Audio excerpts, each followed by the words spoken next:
Hey guys, in this video, we're going to reveal our YouTube ad scaling methodology. And this is the same method we use to scale indestructible shoes to over $1.1 million in revenue with YouTube ads at a 2.1x return on ad spend.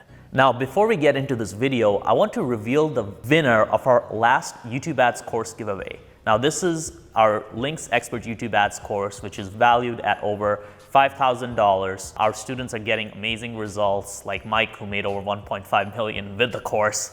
So I wanted to do a giveaway, and I did that in one of my previous videos, which was about how to launch a six-figure course. So in this video, I'm going to announce the winner and give them the free course. I'm going to share my screen, and we're going to get right into it. All right, guys, so this is the video where I did the course giveaway.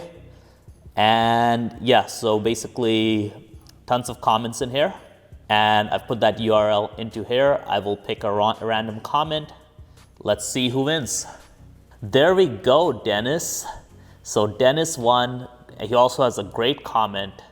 So we are gonna reach out to you, Dennis, with a course. Now I'm gonna be giving away another copy of the course in this video. To get that, you gotta watch till the end of this video, all right? So let's get right into this video.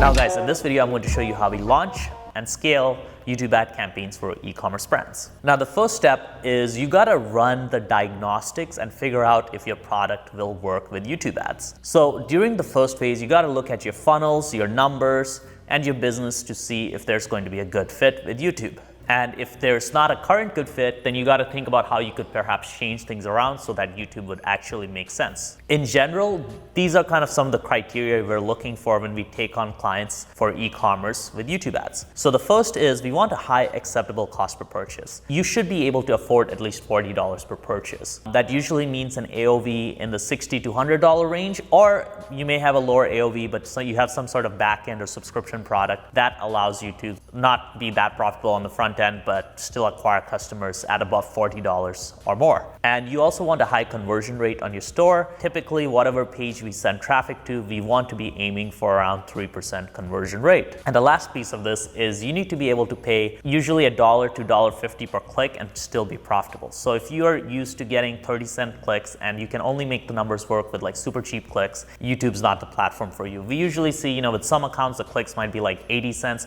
Some accounts, the clicks might be more expensive in the $1, $1.20, $1.30 range. And for our info clients, we'll see CPCs that are a lot higher because the info niche is a lot more competitive with YouTube ads. Now, why do we look for these numbers? And why do we not want to work with clients who have, let's say, a $20 acceptable cost per acquisition for a customer? The reality is that if you can only spend $20 on acquiring a customer, you either need an extremely high conversion rate or you need really, really cheap clicks. And honestly, super, super cheap clicks don't work on YouTube unless you're in a market that's outside of the US. Like let's say you're in, Latin America or you're in Eastern Europe. Yeah, in those markets, $20 could work quite well. However, if you're in the US market, I don't think that's going to work extremely well. It might be possible to make it work for a bit, but honestly, all of the great e-commerce for YouTube ad successes I've seen have usually involved higher level products. And even for our clients, it's usually higher costing products that we scale.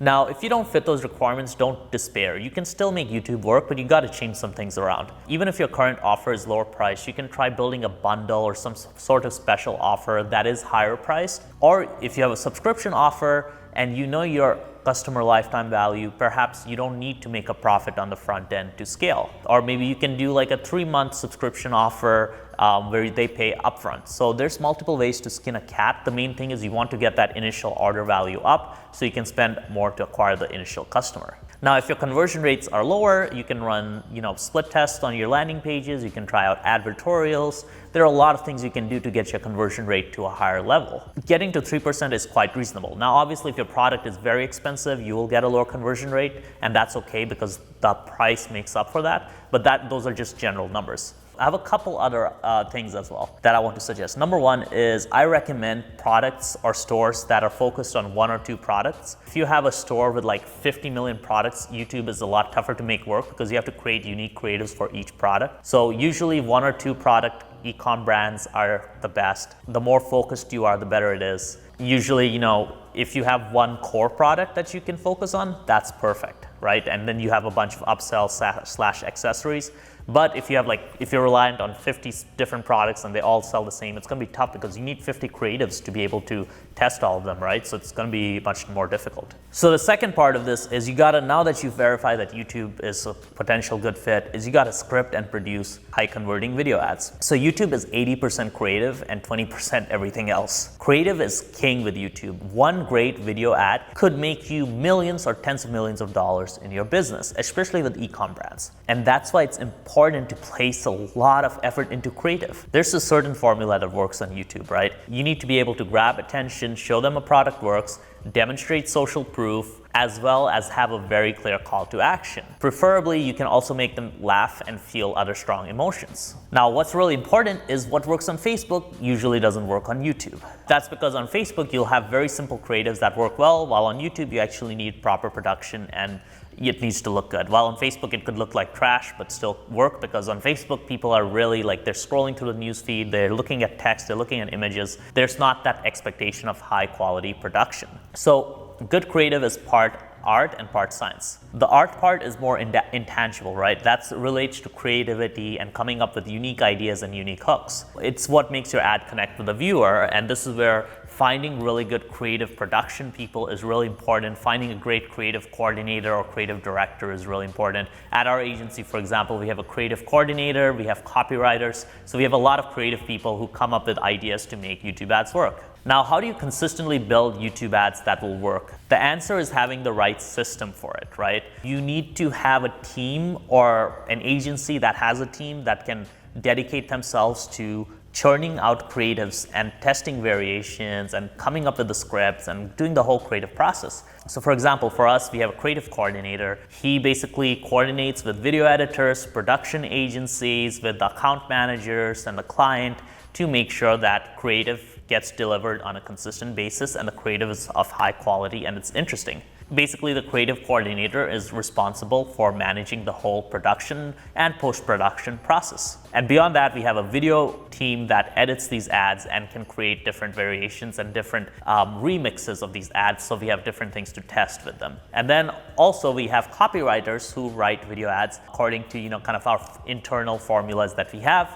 And if you look into my channel, you'll see that we have a bunch of video formulas that you can use. We basically have them creating new scripts all the time to be able to shoot. And the last piece of this puzzle is we vet and find production partners that actually take our video script ideas and turn them into reality. So you need an actual production team to make these video ads. And we often see that live action video ads will outperform anything else. A proper production of a video ad will actually create a good result. Now, it's really important to emphasize that being cheap on the creative is just not going to work long term. If you want to really make this work, you have to understand that, hey, if you want 7-figure results with YouTube ads, if you want to make $1 million or $2 million from YouTube ads, you gotta have great creative because YouTube is a video platform. If your business can't afford to spend $5,000 to $10,000 on shooting some really great creative, then you're probably not ready for YouTube ads. Now, there are things you can do. You can choose do voiceover video ads. You can do cheaper kind of freelance shoots and so on. But if you really want to give this a good shot, you gotta accept that you're gonna have to invest in the production. And the cool part about investing in the production is you can use that on Facebook ads where it will perform your current creative. Most likely, we have a lot of clients that take our video ads and it outperforms whatever they're doing on Facebook. And then you also can use it on your website, on your social media. So it's like a real investment into your brand. But it's again important to emphasize that, hey, you got to invest. And that's why we usually work with e-commerce brands that are at least doing $200,000 a month in revenue, because we know the smaller brands who are doing 50, 60 grand, it just doesn't make sense to spend $5,000 or $10,000 into production. The big thing you got to keep in mind is that video just works better than image. It connects with people better, and it's a very good investment into your brand. I've consistently seen that brands that invest into video, they build a much stronger following, they get much better results overall. By the way, guys, I do want to remind you guys that Keep watching till the end because I'll teach you exactly how to get our YouTube ads course for free and enter the giveaway. So keep watching that. Now guys, let's talk about the third phase, which is actually planning your first round of ad campaigns and launching according to the expert media buying formula. So once we have the creative, now we go into the first round of media buying. Right? It's important to acknowledge that YouTube is way more different than Facebook when it comes to media buying. It's a lot harder initially to build momentum, but long-term YouTube just wins consistently over Facebook. So YouTube is a long-term play for the following reasons. The first is that the scale possible on YouTube is massive and much bigger than on Facebook. The second is that YouTube allows you to build a very strong brand presence that just goes beyond, direct response, and it actually gets people searching for your brand, it gets people interested in your brand, and it gets people to remember your ads. And this really helps a lot, both in terms of, basically long-term organic sales, and also in the sense of, any valuations, etc. Because once people know your brand, if you're trying to sell a brand, it's much easier to sell something that everybody knows about than something that nobody knows about. That's the fact of life, right? Like if you look at brands like Dollar Beard Club that have actually exited with their YouTube ad strategy, it's actually very important to also build that brand side, because then you have a long-term foothold in the market and customers immediately think of you, and then when they are ready to buy, they come to you. It's really important to acknowledge that most sales don't happen on the first touch. It takes many touches. So if you can leave a really strong first impression, it's a big bonus. And you don't get that with Facebook, because people on Facebook can just scroll past the news feed, while on YouTube, you kind of have to watch at least the first 5 seconds of the ad. And most people watch more if the ad is entertaining and interesting. So that's really important to keep in mind. Now, the third reason that YouTube is a really great long-term play is Google is far more relaxed about account bans and advertisers. So you don't get that many issues with accounts getting shut down. With Facebook, you get accounts shut down all the time. Like you go into any Facebook media buying group on Facebook, you'll just see that accounts are getting banned a lot and very frequently, and it just sucks, right? Like it's just a huge pain for most Facebook advertisers. The downside and the price you pay is that YouTube is a lot harder to make work initially. It requires persistence and testing. The first week can be really bad. And we typically find that we'll test a massive number of audiences to find a few that work. So we'll test like 100 audiences, find 6 to 8 that work really well. So the upside of all this testing and all this going through the dirt is once you actually make things work and you start, you've spent a few months running YouTube ads and feeding the algorithm data, you can actually make really big, broad audiences work. So for example, with one of our clients, we were spending $3,000 or $4,000 a day on open targeting, just demographic targeting, and there was no other targeting other than like age and gender. So that can actually work, but you need to have a seasoned kind of algorithm for that. Now, you have to understand that it's going to take some time, and it may take 1 or 2 months for you to actually hit profitability. It just takes longer than Facebook, because with Facebook, you have a very simple strategy. You go and you look up your lookalike audiences, you set them up, and you'll get some good results initially, but you'll hit a wall very quick. With YouTube, it's the other way, where the initial results are much tougher to come by, but once you actually get it working, it's much more long-term, much more scalable, and just much more profitable in a longer term. So usually after 2 weeks, you have some good idea of what audiences are working, if the creative is working or not, and then you can kind of adjust from there. And a big thing to keep in mind is the main metrics you're going to be looking at are click-through rate, cost per click, and cost per add to cart, and then cost per sale. Obviously, the biggest is cost per sale or cost per purchase, and ROAS as well if you have multiple products. But those are the most important metrics you need to track. Now, for our initial campaigns, you're going to be using maximize conversions, bidding type, and the goal is to test at least 3 to 5 creatives and 4 to 5 different audiences in the initial batch to see where you're getting some momentum and some potential results. All right, guys, let's talk about the fourth part of this, which is the holistic optimization phase. Now, if you're lucky, you're immediately profitable and things are going great. However, chances are that that's not going to happen. You're going to get a lot of data and you're going to feel a little confused and you're going to feel a little frustrated. Perhaps a couple of campaigns are profitable, but most of them aren't. At this point, you need to look at the data to understand what's going on. If click-through rates are consistently low, let's say below 1%, chances are that your creative isn't working. So you need to take a look at your creative to see what's not connecting with the audience. Perhaps go look at my YouTube channel or go through my YouTube course to see what you need to do to make your creatives better. The below 1% click-through rate is very common when brands try to shoehorn their Facebook ads creative into YouTube ads. A healthy click-through rate is usually, I would say, above 1%, but preferably above 1.3 to 1.5%. 2% or above is just amazing. That's where you really want to be. And we get that, with some clients. Now, if your click-through rates are looking good, but your cost per clicks are still too expensive, you may want to look at broader audiences. We typically see that, for example, custom audiences, in-market audiences, and interest topic audiences are broader, so you can get cheaper clicks.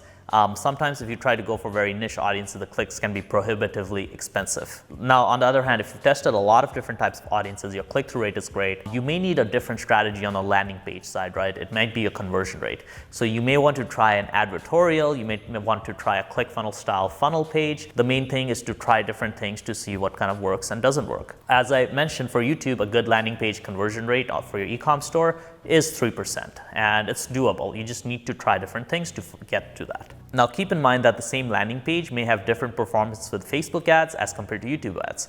You kind of want to optimize each platform on its own. You want to have unique product pages or landing pages for YouTube to send traffic to. The reason we call this holistic optimization is we're looking at all parts of the funnel. We're looking at your landing page, we're looking at the creatives, we're looking at the ads, we're looking at the audiences, so you want to look at everything. And then basically you want to fix whatever you think is the weakest spot at that particular time. Now, the fifth step is you got to prepare for scale and make sure the numbers work. Once you've established profitability at a lower scale, between $300 to maybe $1,000 a day, you need to start looking at scale, right? Like at this point, you're hitting your KPIs, you're hitting your goals. Now your goal is to increase spend while maintaining KPIs. Now, something to keep in mind is your cost per acquisition will go up as you scale.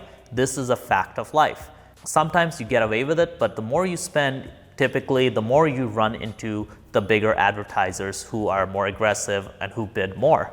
So the reason they are able to bid more is they have better backends, they have higher customer values, they basically make more money from the customer in the long term, so they're willing to outbid you. Now with scale on YouTube, it's not as bad as Facebook, where when you scale, the costs go up significantly, but with YouTube, they do go up, but they don't go up that much. But you do need to be prepared for costs to go up. Now, let's say you're hitting your goals and you're exceeding them significantly. Let's say your goal cost per acquisition $40 and you're doing like $30. You have a lot of room, so you can probably scale quite a bit before hitting that $40 cost per acquisition wall. However, if you are at the point where you're spending $500 to $600 a day and you're maybe at the point where you're kind of hitting your goal, but you're not over exceeding the goal, right? Like your goal is $40, you're hitting $40. Do have to kind of think about the fact that you may be able to get some improvements by audiences, by the optimization and the algorithm, but there's a good chance that as you scale, that cost per sale is going to go up by 20 to 25%. So you need to make sure your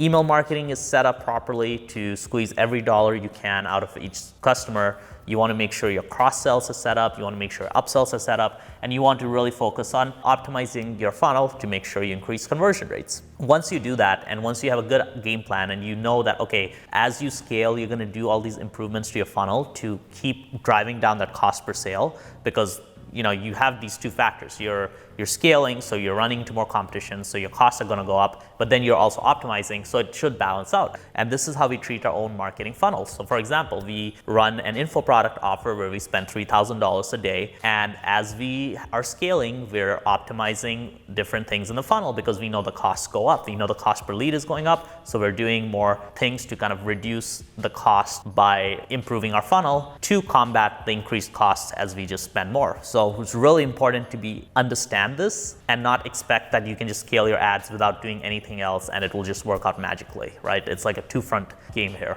Now let's talk about the sixth part of this, and this is implementing the Linx scaling formula to spend $10,000 a day or more. So this is the fun part. Now, in terms of scaling, the way we scale campaigns is by increasing budgets and by testing new audiences. We don't duplicate campaigns. It hasn't worked that well for us. The only time we duplicate a campaign is if the first campaign stopped working, and so we relaunch as another campaign, but we don't duplicate a winning campaign because it never really works well for us with YouTube advertising. I know it works well on Facebook, but Facebook and YouTube are completely different. Now, in terms of budget increases, we do it conservatively, preferably around 10 to 15% per day, as long as the performance is holding strong. You can increase it by 20% or more at lower spend. So let's say if you're under a few hundred a day in a campaign, you can be a little bit more aggressive, but typically we like to be more conservative as we increase spend. Now, if you want to ad spend rapidly, the way you do that is by testing new audiences and scaling those more aggressively. However, your core performers, you don't want to scale them aggressively, because you do that, they screw up, your whole account is done, right? Like you basically have to start from scratch in a way. So the way we do it is the core performers, we're very conservative with them. And then if you want to like test new audiences, we're a lot more aggressive with the new audiences. Now, the last piece of this is you want to be testing new video ads. You want to make sure you have a bunch of video ads ready to go. You want to make sure there's a queue of 4 to 5 ads, because your ads are going to, start performing worse over time. They're going to kind of hit their cap and people are going to see them a lot of times, so they're going to stop working. So you always want to have ads in the queue, and that's why the creative machine is so important. If you have one ad and then you wait until that ad runs course, and then you have to shoot another ad, and shooting that ad takes you 2 weeks, and then you start running that's like a few weeks where your performance is just pure, like it's just bad, because you didn't have ads in queue. You want to have ads in queue, so as soon as you see the first signs of the ad not performing well, you can add in new ads into the mix and thus be able to keep the account going. And so with the creative, you kind of want to have this as a monthly thing. You want to make sure you're getting new variations in. So we have our editors make variations. You want to make sure you're always testing new things. You don't want to ever be in a situation where you're just stuck on one creative.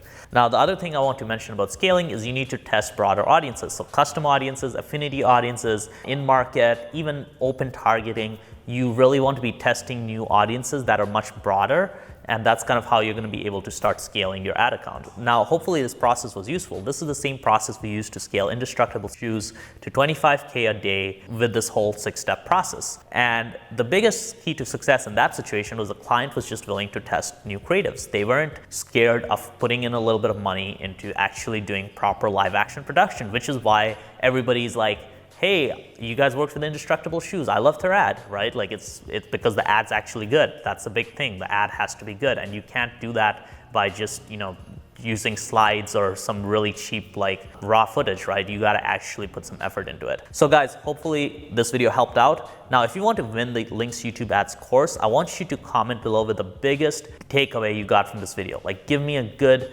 understanding of what the biggest lesson you learned and how you're going to apply it to your business, and I'll choose one lucky person to win the YouTube Ads course. Also guys, if you have an e-commerce brand that's doing over 200K a month in revenue and you want to scale it with YouTube Ads, go book a call below so we can chat with you about that and see if our scaling methodology can help you guys get to that next level. So yeah, go comment below and go check out that link. Cheers guys.